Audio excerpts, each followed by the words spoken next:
ইন্ডিগোর বিপর্যয় দায় কার কার তার তদন্তের জন্য ইতিমধ্যে 4 সদস্যের কমিটি গঠন করেছে উড়ান নিয়ন্ত্রক সংস্থা ডিজিসিএ।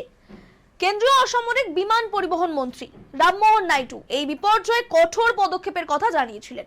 এবার ইন্ডিগোর 4 কর্তাকে বরখাস্ত করলো ডিজিসিএ। কর্তব্যে গাফিলতির কারণে কি বিমান সংস্থার উড়ান পরিষেবা দেখভালের দায়িত্বে থাকা অর্থাৎ ফ্লাইট অপারেশন ইন্সপেক্টর 4 জনের বিরুদ্ধে ব্যবস্থা নিল কেন্দ্র। যদিও এই যে ডিজিসিএ তরফে বরখাস্ত করার কোন রকম কারণ দর্শানো হয়নি। গত এক সপ্তাহ বেশি সময় ধরে ইন্ডিগোর একের পর এক উড়ান বাতিল হয়েছে। আগের তুলনায় শুক্রবার পরিস্থিতির বেশ কিছুটা উন্নতি হলো। পুরোপুরি কি স্বাভাবিক হয়েছে? একেবারেই না। কেন এমন পরিস্থিতি তৈরি হলো তা নিয়ে প্রশ্নের মুখে পড়েছে বেসরকারি বিমান সংস্থা।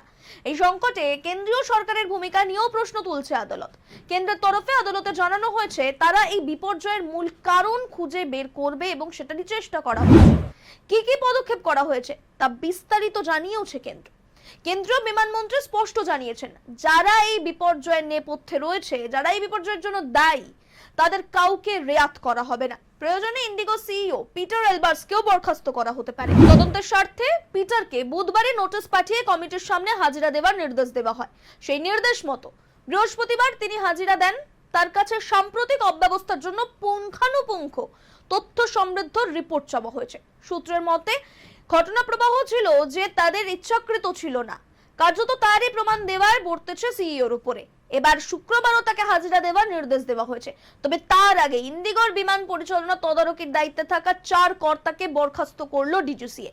বিপর্যয়ের পরপরই ইন্ডিগোর সিইওর সঙ্গে বৈঠক করেন রামমোহন নাইডু। তিনি জানান, ইন্ডিগো নয় ডিজিসিএ কেও তদন্তের আওতায় আনতে হবে। গত কয়েকদিনে কিভাবে পরিস্থিতির মোকাবিলা করেছে ডিজিসিএ তা খতিয়ে দেখা হবে। এই বিষয়ে আপনার মতামত অবশ্যই আমাদের জানাতে ভুলবেন না এবং আমাদের চ্যানেলটিকে লাইক, শেয়ার এবং সাবস্ক্রাইব করতেও ভুলবেন না। এবং ইন্ডিগো সংক্রান্ত সমস্ত খবরের আপডেট পাওয়ার জন্য অবশ্যই নজর রাখুন আরোহী নিউজ বাংলার পর্দায়।